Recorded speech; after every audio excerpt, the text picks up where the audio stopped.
Okay, so this is Delilah. She's going to model the bridle for me. She's my personal horse and mom of the little butt back there.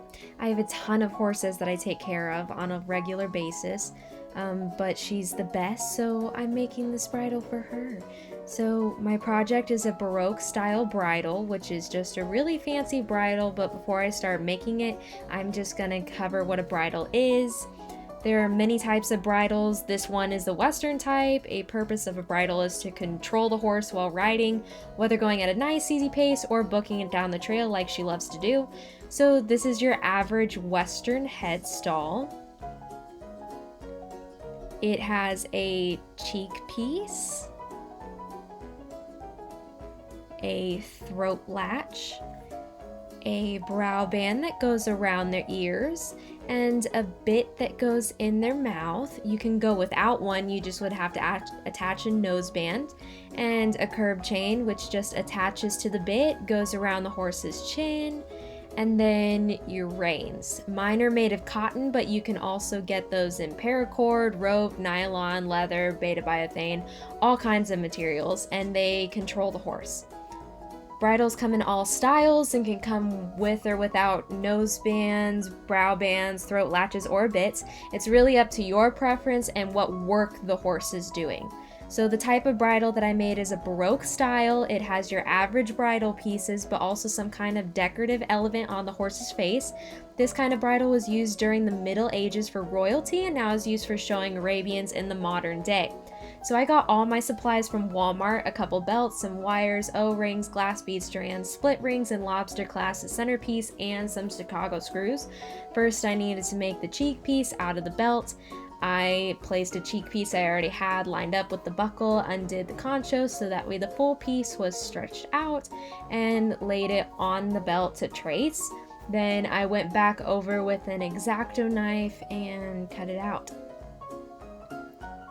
Then the rest of the belt makes up the head stall. So I did the same thing to the other ends, then I just buckled it together, popped 2 holes on the ends, and Chicago screwed them shut.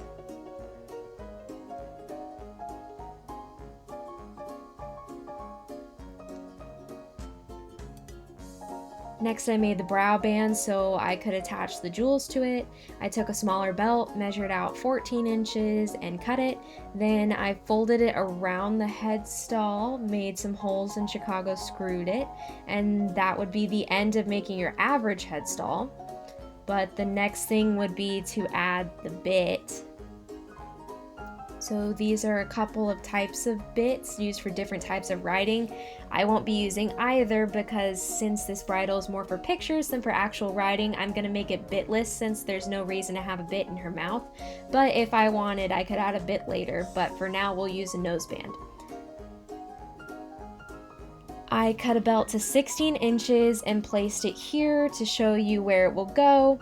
Then I put 2 holes on either side and Chicago screwed it around the O-rings.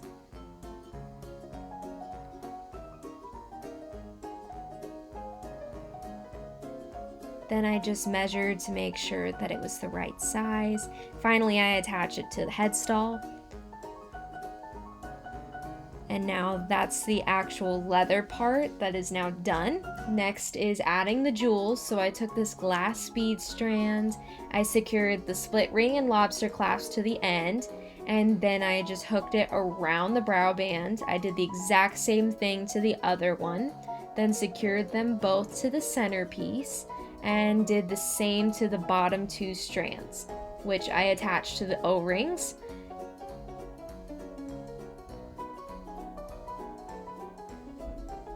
And now the jewels are done. So this is the completed bridle, but you won't know for sure if it works or not without a live model.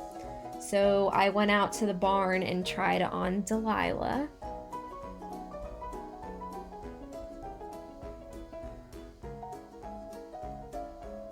Immediately off the bat, I could tell that the brow band and nose band needed a few adjustments. They were a little too big. However, it did work as intended, and I think she liked it. I was even asked where I bought it from, so I must have done something right. but I went home, tightened it up a bit, and tried again. So this is the finished product.